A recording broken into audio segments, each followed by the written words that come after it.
Welcome back. గుంటూరులోని లక్ష్మీపురం కూడలిలో మాజీ ప్రధాని అటల్ బిహారీ వాజ్పేయి విగ్రహాన్ని ఆవిష్కరించారు బీజేపీ రాష్ట్ర అధ్యక్షులు మాధవ్. లక్ష్మీపురం సర్కిల్కు వాజ్పేయి సర్కిల్గా నామకరణం చేశారు. వాజ్పేయి విగ్రహం ఆవిష్కరణతో తమ జీవితాలు ధన్యమయ్యాయని అన్నారు మాధవ్. అవినీతి మరకలేని గొప్ప వ్యక్తి వాజ్పేయి అన్నారు మాధవ్. రాజకీయాలకు అతీతంగా అన్ని పార్టీలు వాజ్పేయిని గౌరవిస్తాయని అన్నారు మాధవ్.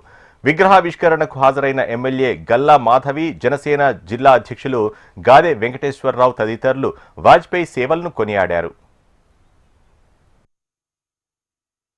లక్ష్మీపురం జంక్షన్ లో ఇవాళ దీన్ని వాజ్పేయి సర్కిల్ గా నామకరణం చేస్తూ అటల్ బిహారీ వాజ్పేయి గారి 7.5 కాంస విగ్రహాన్ని ఆవిష్కరించడం ఏదైతుందో నిజంగానే మా అందరి యొక్క భారతీయ జనతా పార్టీ కార్యకర్తల ప్రతి కార్యకర్త జన్మ ధన్యమైంది. దాంతోపాటు కూటమి సంబంధించిన నాయకులందరూ కూడా ఈ కార్యక్రమంలో పాల్గొనడం కారణంగా ఏ స్ఫూర్తితో అయితే అటల్ బిహారీ వాజ్పేయి రాజకీయాలు చేశాడో, సమైక్య ఏదైతే వాదం ఉందో ఆ సమైక్య వాదం గెలవాలని చెప్పి కాంగ్రెస్ ఇతర రాజకీయ పక్షాలు అధికారంలోకి రావాలి అని చెప్పి ఒక పెద్ద పోరాటం 70 సంవత్సరాలు పైగా చేయటం, 60 సంవత్సరాలు పైగా పార్లమెంటేరియన్గా ఆయన పార్లమెంట్లో గలమెత్తడం, వీటన్నిటికీ ఇవాళ నివాళులు అర్పించే విధంగా ఆయన శత జయంతి సందర్భంగా ఆంధ్రప్రదేశ్ రాష్ట్రంలో అన్ని ప్రధాన నగరాల్లో కూడా ఆయన విగ్రహ ఆవిష్కరణ కార్యక్రమం చేయడం జరిగింది.